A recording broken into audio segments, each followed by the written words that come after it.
Bonjour à tous et bienvenue dans Tour d'Europe, votre émission sur le football européen. Je suis Cyril Morin, journaliste à Eurosport. Et ce lundi, évidemment, gros plan sur la Ligue des Champions. On va parler en long, en large et en travers du match retour entre le Bayern et le Paris Saint-Germain mercredi. On aura Elton Mokolo et David Lortolari pour débriefer tout cela, évidemment. Et puis, on parlera ici de la Ligue 1 parce que Elton nous parlera de l'Olympique de Marseille qui continue sa crise sans fin.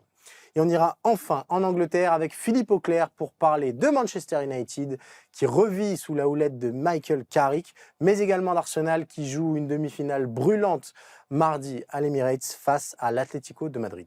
Vous connaissez le topo, Tour d'Europe est à retrouver tous les lundis sur la chaîne YouTube d'Eurosport France. On sera là également mercredi pour débriefer Bayern Paris Saint-Germain dans notre beau studio du FC Stream Team. FC Stream Team qui sera également là vendredi. Partagez, commentez et surtout abonnez-vous à la chaîne pour être au fait des dernières vidéos publiées. Vous connaissez le menu, alors Tour d'Europe, c'est parti. Et allez, on démarre dans le vif du sujet, évidemment avec le match que tout le monde attend cette semaine. Mercredi, demi-finale, retour entre le Bayern Munich et le Paris Saint-Germain. Elton Mokolo, spécialiste Ligue 1, David Lortolari, spécialiste Bundesliga, pour nous parler de ce match. Déjà, est-ce que vous êtes remis, messieurs, des émotions du match aller, Elton? C'est tout récent. Très sincèrement, c'est tout récent. Il m'a fallu quelques jours avant de pouvoir digérer devant ce sommet de football, ce monument de football qui a eu lieu entre et le PSG et le Bayern. C'est de très très bon augure avant cette demi-finale retour, une demi-finale retour qui, j'ai l'impression, pourrait durer. David, en Allemagne, est-ce qu'il y a eu des esprits chagrins qui ont trouvé que ça défendait pas assez et que voilà, 5-4, c'est plus un score de tennis presque que de football?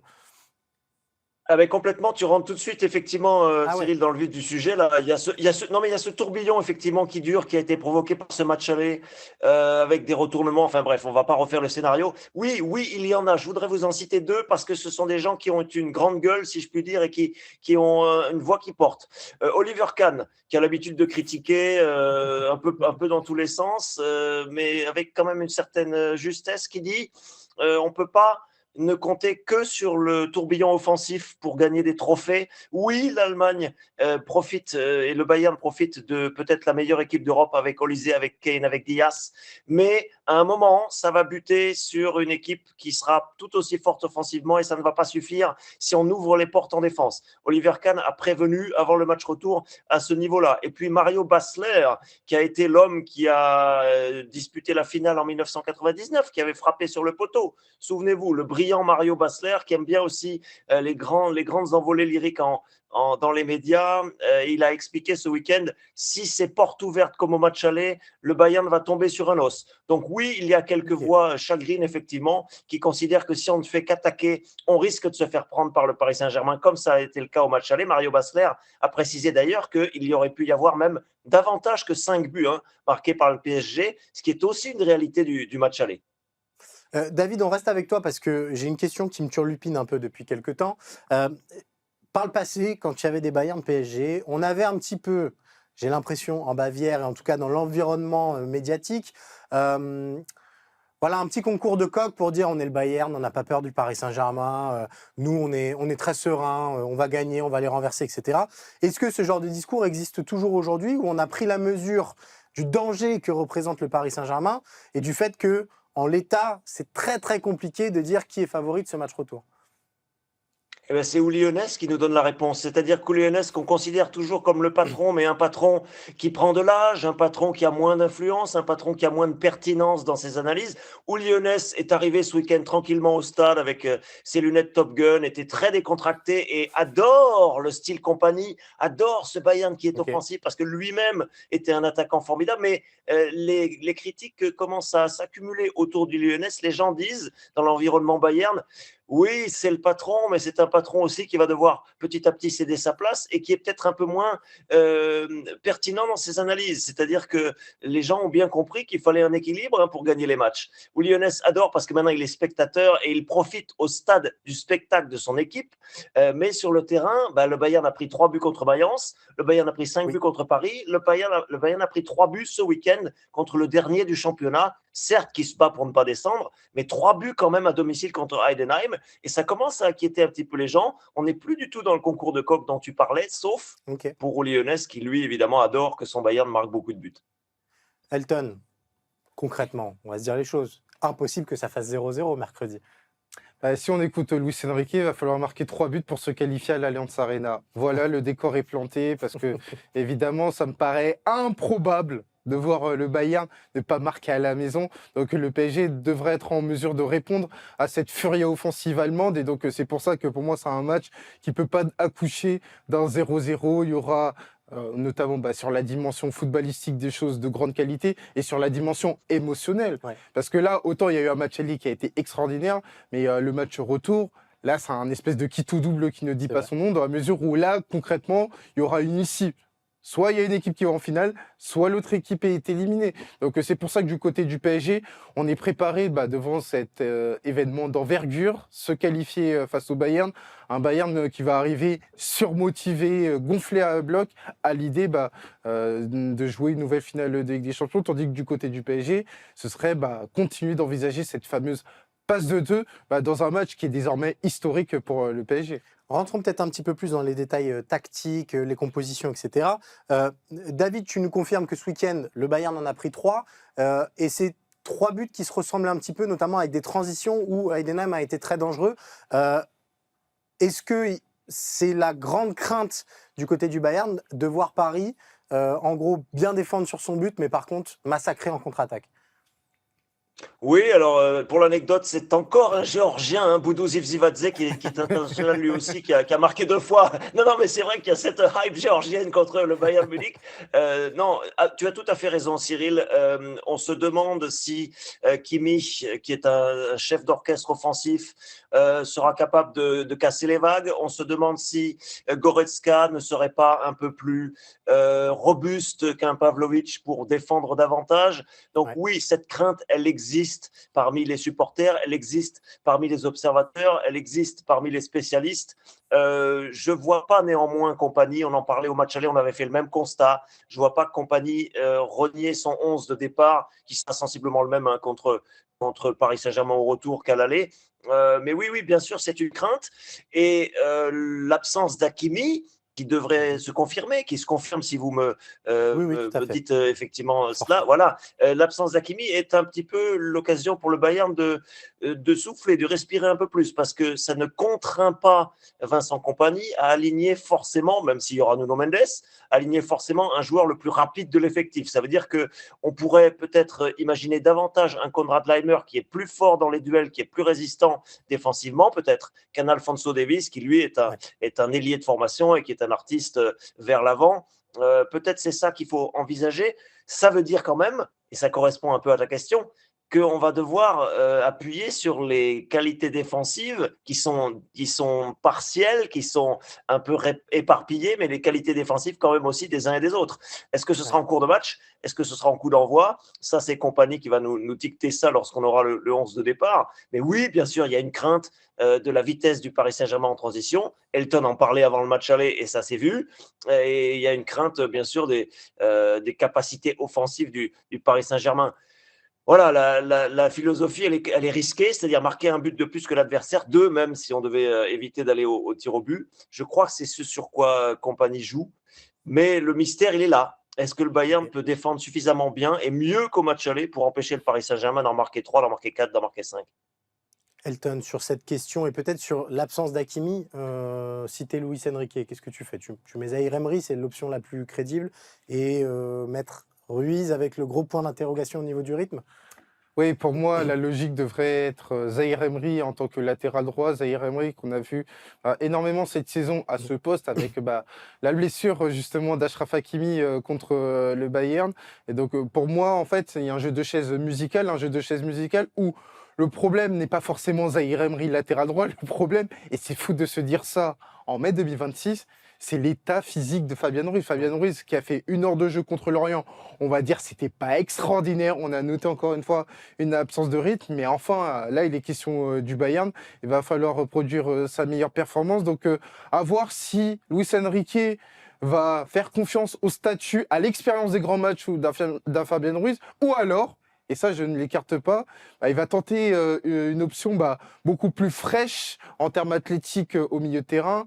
Pourquoi pas un Lee Kang-in, pourquoi pas un Mayulu, mais je reste sur la première option Fabien Ruiz avec tout ce que ça peut comporter comme part de risque.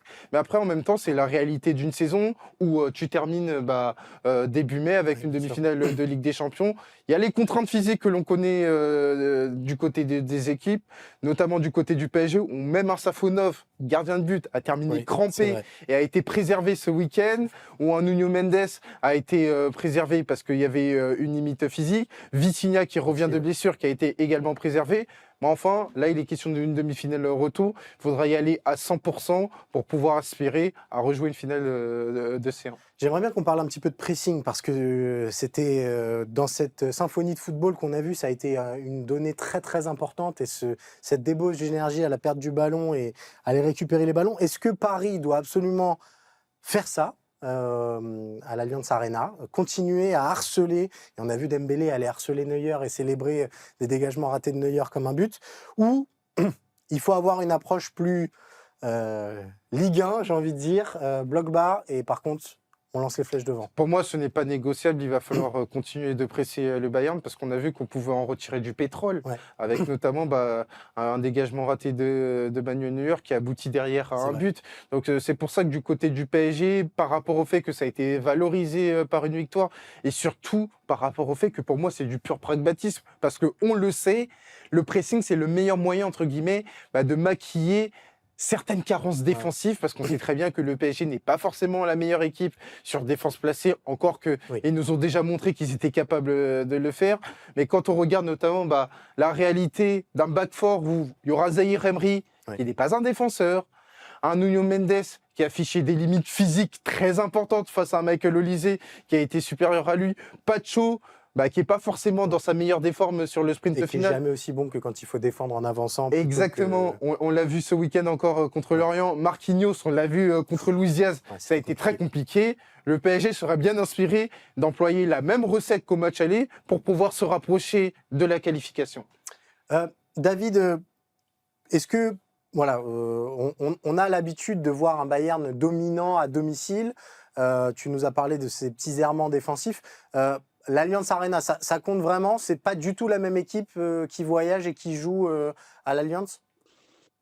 Alors, c'est la même équipe, mais il y a quand même des critères objectifs. C'est-à-dire, on l'a vu là à la fin du match contre Heidenheim, une banderole invitant les spectateurs, s'auto-invitant à venir tous en rouge pour le match contre le PSG. Alors, ça peut paraître folklorique, ça peut paraître symbolique, mais les joueurs comptent bien là-dessus aussi. Il va y avoir l'intérêt d'avoir son public, l'intérêt d'avoir quand même 70 000 personnes, plus ou moins, qui sont en mesure de supporter et de soutenir le FC Bayern. Ça compte quand même en Europe, bien sûr. Ça compte en championnat aussi, on le voit bien. Les équipes adverses se désintègrent parfois. Ça ne sera pas le cas du Paris Saint-Germain, je ne crois pas. Mais on voit des équipes adverses quand même souffrir du fait de jouer dans ce stade. Donc c'est un élément qui compte. Ce qui va compter aussi, c'est que contrairement au match contre Heidenheim, où le Bayern n'avait ni Olise ni Dias au coup d'envoi et avait du mal donc à développer ses offensives, à avoir du mouvement, de la mobilité. Là, on va avoir le jeu par les côtés.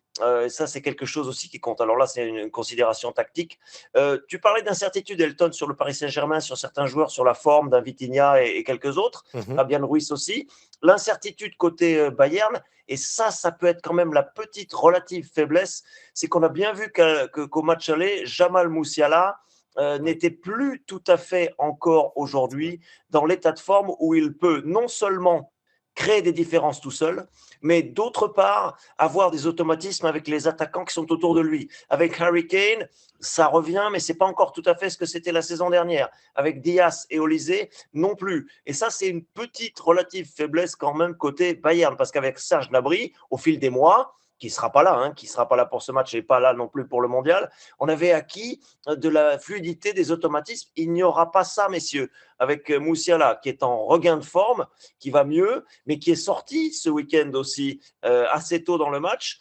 Et c'est une petite incertitude, c'est une inquiétude quand même côté Bayern pour la carburation de l'attaque. Tout ça est très relatif. On a une attaque très puissante, très, très efficace, très en réussite, mais Jamal Musiala n'est pas à son pic non plus. Voilà, donc ce sont des incertitudes qu'on a des deux côtés. J'ai la sensation que ça s'égalise. Encore une fois, j'insiste sur la principale inquiétude vue d'Allemagne, les supporters, les observateurs, les analystes, les spécialistes. La crainte, c'est le Bayern qui prend des buts en transition, qui prend des buts en contre, qui prend des buts sur le pressing. Ça s'est vu contre le Real, Arda Güler et les autres. Ça s'est vu contre Mayence, ça s'est vu contre Heidenheim, ça s'est vu contre Paris Saint-Germain. C'est la principale crainte pour accéder à la finale. Donc c'est la principale chance du Paris Saint-Germain, Elton? Oui, c'est la principale chance du Paris Saint-Germain, d'autant plus qu'on regarde sur le sprint final, l'assurance vie du PSG, c'est son attaque. Ouais. Parce qu'on a vu, il y a des problématiques en défense que l'on a évoquées avec l'absence d'Achraf Hakimi. On a vu un PSG qui a quand même concédé beaucoup d'occasions. Évidemment, il y a eu énormément de buts. Également une problématique au milieu de terrain avec les états de forme et de Vitinha et de Fabien Ruiz. Par contre, l'attaque, il n'y a pas de problématique physique et ça joue notamment sur le niveau d'un Kvaratskhelia qui fait une phase éliminatoire extraordinaire, d'Ousmane Dembélé qui fait une phase éliminatoire de très grande qualité et d'un Désiré Doué qui fait une phase éliminatoire de très grande qualité. Tout ça, ce sont des éléments très importants au moment justement de contrebalancer le rapport de force que va t'imposer le Bayern, parce qu'on le sait, le Bayern, depuis le match du Mondial des clubs, c'est l'équipe qui définit la réalité de la rencontre avec énormément de volume. Le PSG doit être en mesure d'apporter une réponse claire et nette à travers son attaque. On l'a vu lors du quart de finale du Mondial des clubs, on l'a vu la semaine dernière au Parc des Princes. Il faut également la même chose pour pouvoir aspirer encore une fois à aller en finale de Ligue des Champions. Messieurs, mercredi 23h et quelques. C'est 23 la question, c'est la question à 1 million d'euros. Qui sera en finale? Elton, un petit chrono. Je suis pas sûr que ça termine à 23h. Je ne suis absolument pas sûr que ça termine à 23h parce que c'est un défi d'envergure pour voir le PSG perdre par 2 buts d'écart en Ligue des Champions. La dernière fois, si je ne dis pas de bêtises, c'était contre Arsenal en septembre 2024 ou plutôt en octobre 2024. On a l'impression qu'il s'est passé énormément de choses. Et bon, je reste fidèle à ce que j'avais dit avant la demi-finale aller et je mets le Bayern. Ah, David? Je suis très d'accord avec l'analyse d'Elton. Un petit élément qui donne un petit avantage au Bayern, un petit avantage par rapport au match aller sur la longueur du match. Retour dans le groupe de Lennart Karl qui peut entrer en fin de match. Et ça peut être un petit feu follet qui peut être un gros danger pour le PSG. Et retour de Tom Bischoff aussi, qui est un milieu polyvalent qui sait tout faire. Ça donne sur la longueur du match un peu plus de marge à Vincent Kompany par rapport à son groupe et par rapport au remplacement. Comme le Bayern finit très fort ses matchs, on l'a vu à la 100e minute ce week-end avec le but de Michael Olise. Chanceux, certes, poteau rentrant, etc. Mais le Bayern finit très fort ses matchs.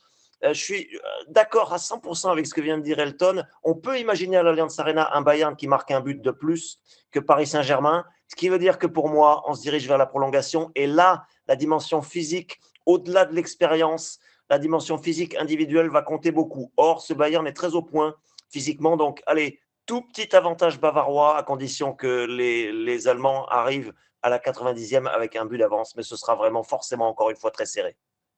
Bon, on espère en tout cas du grand spectacle. Rendez-vous mercredi 21h. Évidemment, ce sera sur eurosport.fr en live commenté. On sera aussi avec le FC Stream Team là à 23h ou à 23h30 ou à minuit, peu importe l'horaire, pour débriefer ce match. Donc voilà, prenez rendez-vous et prenez date. Merci beaucoup messieurs, merci beaucoup David pour ton expertise. On va quitter la Ligue des Champions et l'univers européen pour retrouver notre bonne vieille Ligue 1. Elton, on a beaucoup parlé du PSG, on va revenir quand même à la Ligue 1 parce qu'il s'est passé encore beaucoup de choses ce week-end et on va commencer par la fin, comme souvent, avec cette affiche du dimanche soir entre Lyon et Rennes et cette victoire lyonnaise brillante qui permet à Lyon d'être 3e et de prendre une option. C'est des mots compliqués à employer étant donné l'écart entre les équipes, mais quand même un petit matelas en vue de la Ligue des Champions. Victoire brillante, victoire surtout importante, Cyril, dans la perspective de la Ligue des Champions, dans la mesure où Lille a été tenu en échec sur sa pelouse contre Le Havre. Et là, c'est un match entre 2 concurrents directs. Et là, Lyon a pris une option par rapport à la Ligue des Champions. Lyon a été mené, il faut quand même le rappeler. Mais Lyon, tu m'avais jamais dit qu'il y avait Marco Van Basten qui joue en Ligue 1. Hein. C'est vrai. Caché, Marco Van Basten, Altamari qui a mis un super but. Mais derrière, il y a une réelle réaction très impactante de l'Olympique Lyonnais qui lui a permis d'arracher une victoire, ou plutôt d'obtenir une victoire qui va compter sur le sprint final. Lyon est maître de son destin avant d'attaquer cette 33e journée contre Toulouse, Toulouse qui n'a plus rien à jouer, tandis que Rennes et surtout Lille va se déplacer du côté de AS Monaco. Moi, je pense que c'est mérité par rapport à la dynamique récente de l'Olympique Lyonnais. Sur les 5 derniers matchs, l'Olympique Lyonnais, c'est 4 victoires de suite et un match nul. Oui, voilà, on se souvient du petit trou de performance qu'avait pu connaître la troupe de Paulo Fonseca, mais c'est vrai que depuis, ça va beaucoup mieux. Et puis, l'avantage avec Paulo Fonseca, et on l'avait déjà beaucoup dit dans cette émission, c'est que c'est un entraîneur qui fait monter des joueurs en gamme. Quand on voit Afonso Moreira, quand on voit Calis Mera, l'ampleur qu'ils ont prise aujourd'hui, on se dit que c'est des titulaires quasiment indiscutables dans cette équipe, alors qu'il y a un an, on les mettait nulle part sur la carte. Il y a une nouvelle lecture sur le sprint final pour l'Olympique Lyonnais, c'est la consistance qui découle des choix dont peut disposer Paulo Fonseca, parce qu'à partir du moment où tout le monde est revenu, couplé au fait qu'il y a eu un mercato hivernal, on le voit avec évidemment Hendrick, encore une fois décisif, Yaremchuk qui a été décisif. Paulo Fonseca a beaucoup plus de latitude pour avoir une influence sur le tableau noir, sur son équipe, et ça se voit sur le match contre Rennes, où on a vu une équipe qui de la première à la dernière minute a été pour moi convaincante. Alors, c'est une phrase qu'on ne peut pas appliquer à l'Olympique de Marseille, ou c'est même plutôt l'exact opposé, qui de la première à la dernière minute a été affligeante face à Nantes. Samedi, défaite 3-0. Marseille qui est désormais 7e. Qu'est-ce que ça t'inspire déjà, la situation marseillaise, la saison marseillaise dans son ensemble ? Vivement que ça se termine pour l'Olympique de Marseille, parce qu'on avait encore un infime espoir de voir l'Olympique de Marseille être encore potentiellement en lice pour la Ligue des Champions. Mais il ne faut pas se leurrer, on joue comme on s'entraîne comme on est dirigé. L'Olympique de Marseille en ce moment est un foutoir qui ne dit pas son nom, et ça se retranscrit sur le terrain face à une équipe qui joue sa vie, en l'occurrence le FC Nantes. Dès la première minute, on a rapidement compris que Nantes serait la meilleure équipe sur le terrain. L'Olympique de Marseille affichait aucune réaction à la mi-temps. Le point positif, c'est le résultat. Et on pouvait se dire que l'Olympique de Marseille avait entre guillemets éviter la catastrophe. La catastrophe est rapidement arrivée avec 3 buts qui arrivent rapidement au début de la seconde période. Voilà en fait une image de plus dans cette saison qui est pathétique pour l'Olympique de Marseille, avec 2 entraîneurs, avec autant de joueurs qui ont été globalement décevants. Et donc ça ne ment pas pour l'Olympique de Marseille, qui non seulement ne jouera pas la Ligue des Champions, mais ne pourrait ne pas jouer la Coupe d'Europe la saison prochaine, ce qui est un cataclysme quand on se souvient que l'Olympique de Marseille était en Ligue des Champions cette saison, mais était déjà hors Europe. Il y a à peine 2 ans, on se disait que l'Olympique de Marseille n'y reviendrait pas. Force est de constater que l'Olympique de Marseille redescend à un rang qui n'est pas le sien. J'aimerais bien avoir ton avis sur ça. 11 matchs, 4 victoires, 1 nul, 6 défaites. Le pire bilan pour un entraîneur de l'OM depuis 1984. On savait les doutes qui entouraient l'arrivée d'Habib Beye du côté de Marseille. Il n'est pas arrivé en ayant le vent dans le dos, puisque son expérience rennaise était pour le moins contrastée. Qu'est-ce que ça t'inspire ? Et voilà, qu'est-ce qu'il a pu apporter à l'OM que tu vois ? Et surtout, comment tu juges pour l'instant ses débuts d'entraîneur en Ligue 1 ? Alors oui, dans l'absolu, Habib Beye est le symptôme et n'est pas la maladie du côté de l'Olympique de Marseille, parce que c'est un problème qui est beaucoup plus global, qui est beaucoup plus vaste. On doit regarder notamment du côté de la direction et des joueurs qui étaient déjà présents. Mais toujours est-il que Habib Beye n'a pas apporté de solution. Habib Beye a subi les événements, et Habib Beye aujourd'hui est un entraîneur qui est en échec.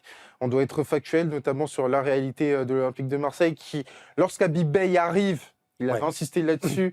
L'Olympique de Marseille était quand même dans le top 4. Aujourd'hui, l'Olympique de Marseille est loin de ce classement.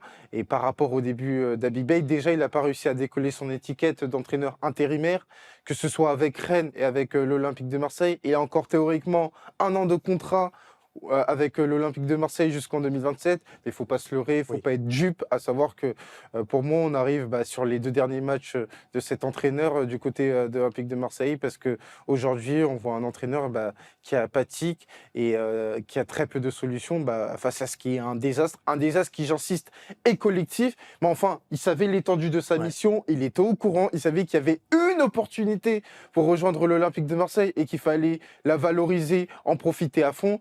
C'est tout le contraire qui s'est passé. Je vais te donner un autre chiffre, si tu veux bien, Elton. 640 millions depuis 2016.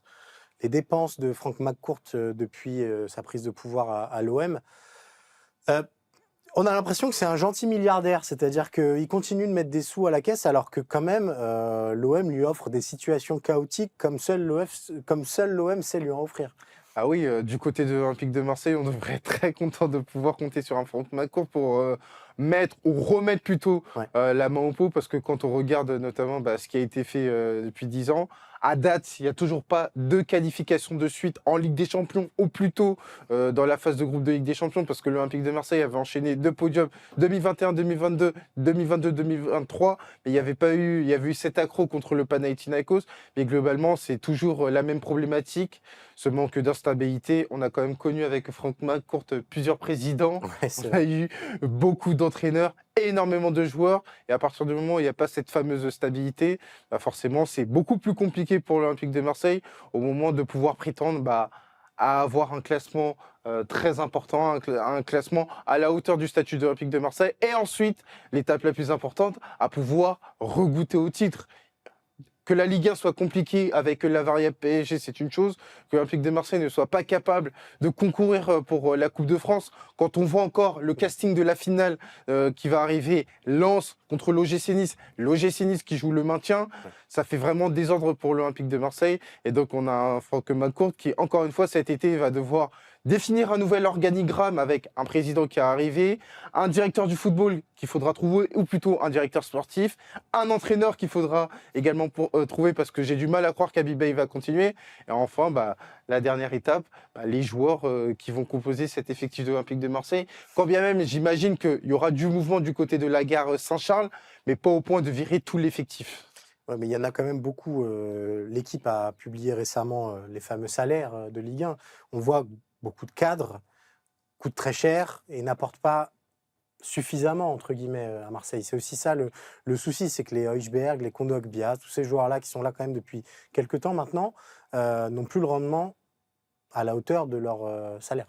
Écoute Cyril, c'est un parti pris, c'est un risque pris par Mehdi Benassia, taper à la porte des grands clubs et prendre des joueurs qui étaient en bout de course dans ces fameux clubs, avec un salaire qui s'imposait, en espérant que l'Olympique de Marseille puisse se retrouver, puisse retomber sur ses deux pattes en se qualifiant pour la Ligue des Champions. Mais là, on est sur une catastrophe parce que non seulement il n'y a pas de qualifiant en Ligue des Champions, mais surtout, ces joueurs ont des imposants salaires et ça va être très difficile de trouver des portes de sortie. Alors maintenant, la chance, c'est qu'ils ont aussi des contrats qui sont plutôt courts, parce qu'il devrait être, notamment à Højbjerg, il a encore 1 an de contrat, mais il va falloir trouver des portes de sortie.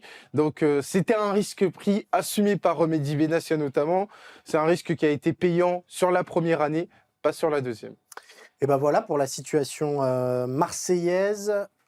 2 dernières journées de Ligue 1, dimanche. Ça commence avec la 33e journée.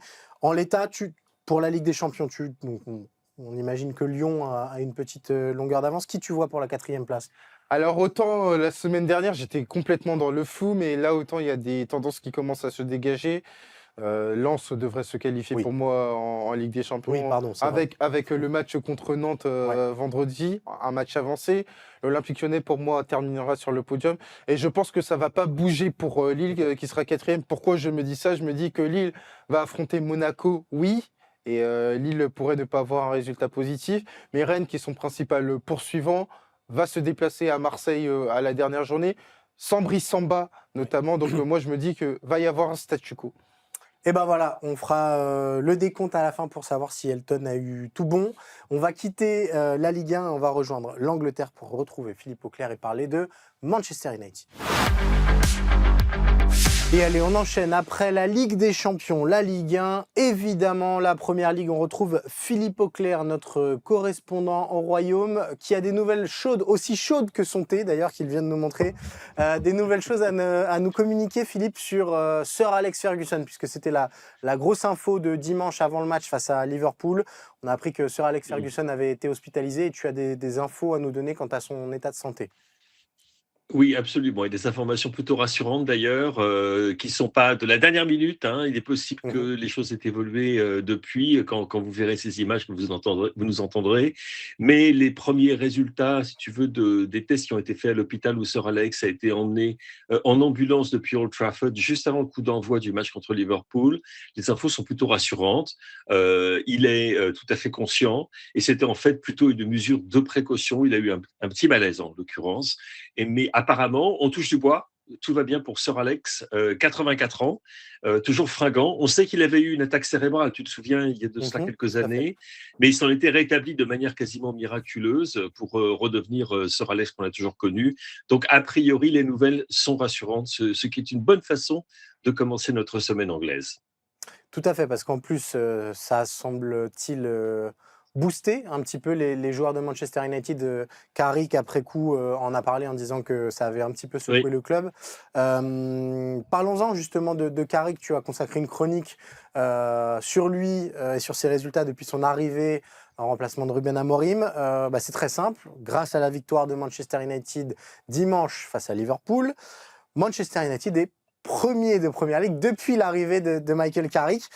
D'où cette question, est-ce ouais. que c'est enfin le renouveau espéré de Manchester United? Alors, je n'irai pas jusque-là, parce que tu te souviendrais peut-être de ce que l'on disait à l'époque où Ole Gunnar Solskjaer, Ouais, un autre ancien tout à de fait. Sir Alex, qui comme par hasard avait comme adjoint un certain Michael Carrick, avait pris les rênes du club et au départ ça s'était très très bien passé, comme le PSG s'en souvient d'ailleurs. Mhm. Et on avait dit bon bah c'était peut-être ça dont Manchester United avait besoin, à savoir d'un entraîneur jeune, d'un entraîneur qui est dans la peau, en quelque sorte, dans ses gènes, l'identité de Manchester United. Et au début, on s'était un petit peu laissé prendre, enfin pas tout le monde, mais beaucoup de gens s'étaient un petit peu laissé prendre par ça.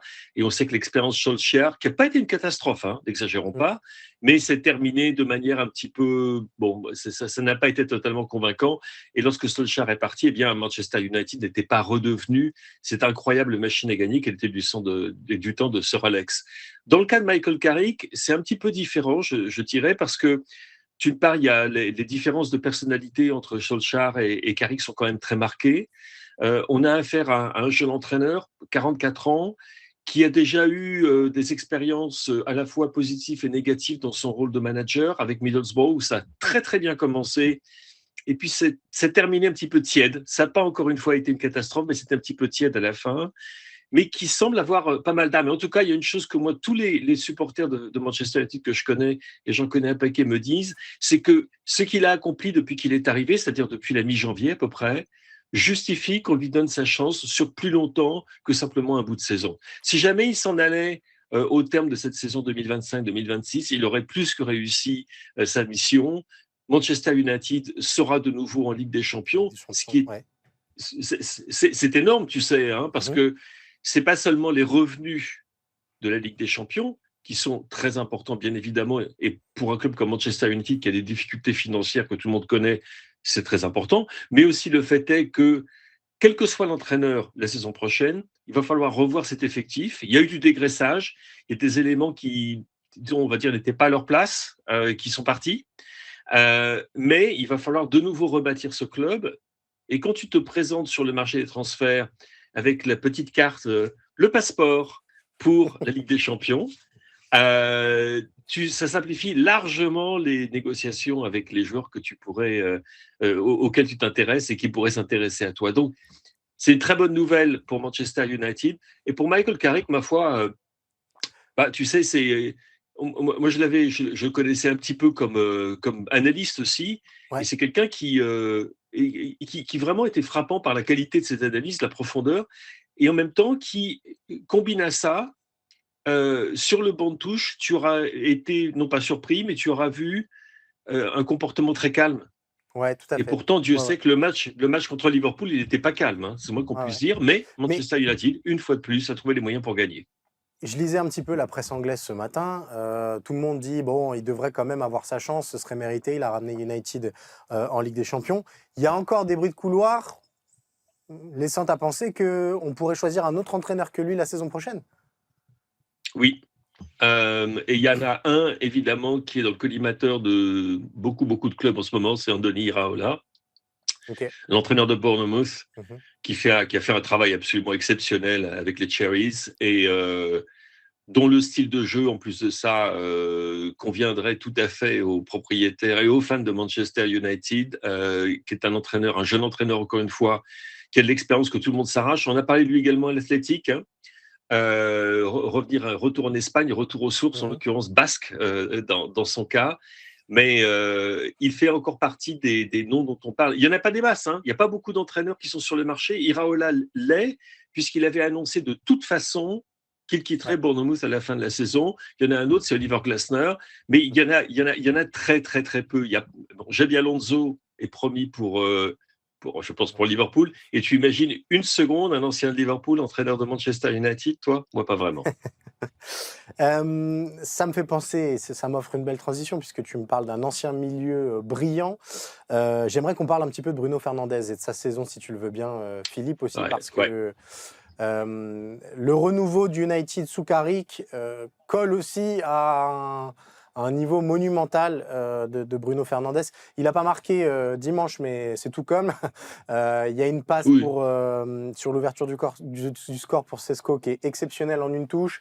Il y a une remise de la tête qui compte pas comme une passe décisive alors que ça devrait en être une, si je dis pas de bêtises. Donc je crois qu'il est à 8 buts et 19 passes cette saison, plus qu'à une passe décisive du record de Première Ligue de Titi Henry et de Kevin De Bruyne.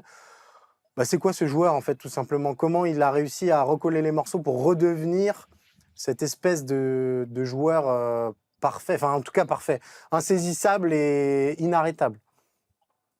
Je te dirais que dans le cas de Bruno Fernandes, il n'a jamais eu à redevenir quoi que ce soit parce qu'il a toujours été exceptionnel. Ok. Même lorsque Manchester United était au fond du trou, s'il y avait un joueur sur lequel tu pouvais compter, c'était Bruno Fernandes. Il continuait de faire des choses exceptionnelles. Il s'énervait de plus en plus sur le terrain parce que, bien Ouais. évidemment, il n'était pas nécessairement entouré des joueurs qu'il fallait pour tirer le parti maximum Ouais, il y de avait eu son des gros brio. débats sur son capitanat où effectivement il pouvait avoir des Mm. gestes qui encourageaient pas l'équipe à un moment où elle Ah avait plutôt bah, besoin d'un capitaine positif, quoi. ah bah, il a son caractère, de toute façon, puis tu l'as Ouais. encore vu hier contre Liverpool, où au passage, bon, je fais partie de ceux qui pensent qu'il a eu un petit peu de chance sur le carton jaune qu'il prend pour son tacle, on va appeler ça un Mhm. tacle gentiment, sur Dominique Szoboszlai, qui en Ligue 1, c'était un rouge direct et il n'y avait absolument aucun problème avec ça. C'est son caractère, c'est sa personnalité. Il a été loyal avec Ruben Amorim, on peut le remarquer au passage. Hein. Il n'a pas fait partie de ceux qui ont essayé de scier la chaise de son compatriote. Et il est à un niveau, une régularité, une constance qui en font que je ne serais absolument pas surpris si, lorsque la FWA annonce son footballeur de l'année en Angleterre, eh ben, c'était Bruno Fernandes qui récupérait le trophée plutôt qu'un joueur de Manchester City ou d'Arsenal, parce qu'il n'y a pas de, il y a pas de candidat qui se dégage Ouais. évident. Declan Rice, ok, Haaland, oui, ok, bon, d'accord, O'Reilly, Raya, Gabriel.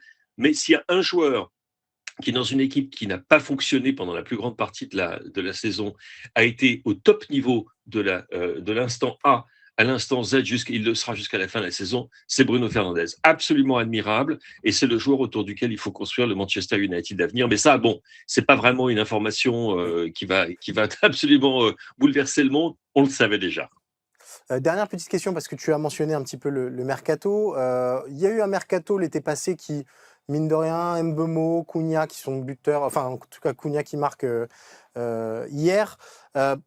Qu'est-ce qu'il faut changer à United pour avoir un gap qualitatif à la fois pour bien figurer en Ligue des Champions et à la fois pour tenir un petit peu la distance? Parce qu'on a l'impression qu'à United, c'est toujours le problème majeur. Mmh. Alors écoute, je te dirais que ils ont réglé la question du gardien un petit peu sur un coup de bol, mais ils l'ont réglé pour un certain temps et je pense qu'il faut au moins trouver un nouveau numéro 2, première chose. Deuxième chose, en défense centrale, on n'est pas encore, il n'y a pas encore de solution évidente, même si le jeune Heaven, qui au passage est un ancien d'Arsenal, tu l'auras encore remarqué hier, il a été excellent à côté de Harry Maguire. Ouais. En milieu de terrain, il y a un gros trou à combler, c'est le fait que Casemiro, qui est redevenu le Casemiro du Real Madrid, va s'en aller. Et Ouais. que donc, il va falloir trouver un autre milieu de terrain qui fasse ce boulot. Ce qui est un problème pour Manchester United depuis une éternité, qui était d'ailleurs un des plus gros problèmes de Ruben Amorim, parce que qui pouvais-tu mettre en milieu de terrain défensif, en couverture de ta défense? Et la réponse, c'est qu'il n'y avait pas vraiment de joueurs qui étaient idéalement, pour un 3-4-3, s'entend, pas de joueurs qui étaient idéalement adaptés à son système. Ouais. Là, tu as Casemiro qui fait un boulot fantastique et qui te permet donc d'avoir Casemiro et Mainou, qui est un joueur Ouais. un peu plus fragile, on va dire, sur le plan défensif, mais qui apporte tellement quand il va de l'avant, à preuve le but de la victoire hier. Tout à fait. Mais tu as besoin absolument d'un milieu défensif. En attaque, par contre, c'est vrai qu'avec Sesco, Cunha et Bomo, tu te dis, bon, il y a de quoi faire. Peut-être que tu peux apporter un petit peu de densité, mais je dirais que les problèmes principaux, c'est défense centrale et milieu de terrain, voire éventuellement un petit peu sur les ailes, parce que Diogo Dalot, en arrière latéraux, c'est bien, et il est au niveau Diogo Dalot, c'est-à-dire lui aussi toujours constant, toujours régulier, toujours impeccable. Mais bon, c'est pas non plus, c'est pas Hakimi, on va dire ça comme ça, Ouais. même si peu de gens sont Hakimi. Et du côté gauche, Luke Shaw, quand il est en bonne condition physique, reste un super arrière gauche. Mais encore une fois, il y a un petit peu peut-être de problème de densité. Mais je dirais, milieu de terrain, c'est là où est le principal problème pour Man U. Et il va falloir qu'ils trouvent l'argent au passage, parce qu'ils n'en ont pas des masses. Oui, c'est sûr. Je te propose, mon cher Philippe, de passer de la Première Ligue à la Ligue des Champions, parce que Arsenal joue sa place en finale mardi. Arsenal s'est brillamment imposé face à Fulham samedi, si je ne dis pas de bêtises, notamment grâce à un Bukayo Saka retrouvé. Est-ce que c'est ça la clé, tout simplement, pour Arsenal et pour les Gunners, de retrouver Bukayo Saka à ce niveau-là? On va dire que ça fait beaucoup, beaucoup, beaucoup de bien. Le Bukayo Saka qu'on a vu pendant 45 minutes, puisque Mikel Arteta a décidé de le mettre au repos, de le remplacer par Noni Madueke à la pause, pas parce qu'il était blessé. Il a une petite, il y a une petite délicatesse au niveau du talon d'Achille, mais rien de sérieux. Donc c'était histoire de l'envelopper dans du coton pour le garder pour le match contre l'Atlético. Hein, ça, c'est une chose. Alors, le retour de Bukayo Saka, évidemment, fait énormément de bien. Le fait que tu as eu enfin un match complet de Victor Gyökeres, qui pour une fois, toutes les critiques sont des critiques positives autour de sa prestation. Ce qui est quand même d'ailleurs au passage un petit peu fort de café. Je dirais pas que je fais partie du fan club de Victor Gyökeres, mais enfin bon, on marque pas 21 buts en une saison, sa première saison en Angleterre, sans avoir quelques qualités. Je dis ça comme ça. Donc, si tu veux, pour les Gunners, c'était le match idéal de préparation. Il n'y a pas eu de blessure. Il y a eu une équipe elle a déroulé son football face à un Fulham, il est vrai, très tiédasse, pour pas dire complètement réfrigéré. D'ailleurs, tu voyais la tête, tu voyais la tête de son entraîneur sur le banc et tu te disais, oh là là, il est pas content, il a dû leur passer un de ses savons à la mi-temps. Mais tout s'est bien passé. Tout s'est bien passé pour eux, donc ils sont dans les meilleures conditions psychologiques et physiques possibles pour affronter l'Atlético, en espérant que ce qui s'était passé lorsqu'ils les avaient reçus la dernière fois sera également ce qui se passera ce mardi. Mais bon, là, on est un petit peu dans le rêve. De l'extérieur sur Arsenal, on a l'impression que les dernières semaines, à mesure que Manchester City revenait, on avait qu'il y a eu des éliminations successives dans d'autres compétitions. On parlait de quadruplé, on parlait finalement plus que potentiellement d'un doublé Ligue des Champions Première Ligue qui serait déjà fantastique. On avait l'impression que la trouille, on avait l'impression que la trouille avait gagné un petit peu les Gunners. Est-ce que cette impression s'est dissipée et est-ce qu'on a la conviction que Arsenal sera au rendez-vous en termes de caractère de cette demi-finale et de cette fin de saison en Première Ligue? Alors, contre Fulham, oui, c'est vrai, la peur n'était plus là du tout. Ça, c'est une première chose, elle n'était plus là, puisque l'entame de match a été très réussie. Et non seulement ça, mais une fois après avoir trouvé la première ouverture, ils ont continué dans la même veine, ils ont continué d'assurer, de dominer, d'essayer de marquer, parce que bien évidemment, n'oublions pas que ce titre de championnat d'Angleterre, tel que c'est parti, pourrait se jouer, même pas à la différence de buts, mais au nombre de buts marqués, ce qui est quand même assez extraordinaire. Enfin bon, on attend de voir ce que Manchester City va faire à Everton ce soir. Ça, c'est un autre truc. Et puis ensuite, la deuxième chose, c'est que l'Arsenal qu'on voit en Ligue des Champions n'est pas l'Arsenal qu'on a vu en championnat d'Angleterre.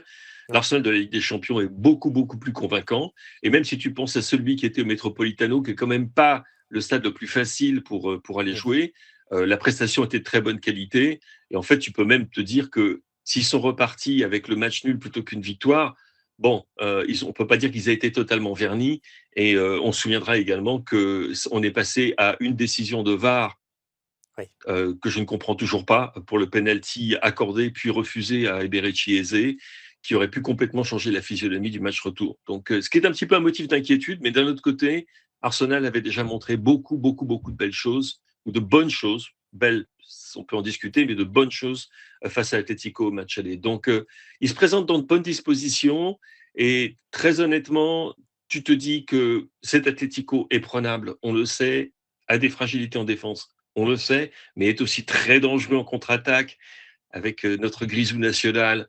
Et Ouais. puis Julian Alvarez, qui, n'oublions pas, est la cible numéro 1 des Gunners pour le marché estival. Hein. Ah bah voilà. Et qui donc pourrait faire des misères aux Gunners. Mais si tu veux, ils sont vraiment dans un état d'esprit, je pense, qui fait qu'ils peuvent approcher ce match avec confiance et sérénité. Il n'y a pas de certitude, mais il y a en tout Ouais. cas, tu sais que les arguments en leur faveur, dans la colonne des arguments en faveur, on a ajouté Il y a pas quelques mal éléments. Super. Eh ben, merci beaucoup, Philippe. Rendez-vous donc mardi 21h pour ce Arsenal Atlético de Madrid. Évidemment, ce sera à suivre sur eurosport.fr, tout comme ce Bayern PSG de mercredi. Merci de nous avoir suivis. Merci beaucoup, Philippe. On se retrouve la semaine prochaine. D'ici là, portez-vous bien et suivez le football européen.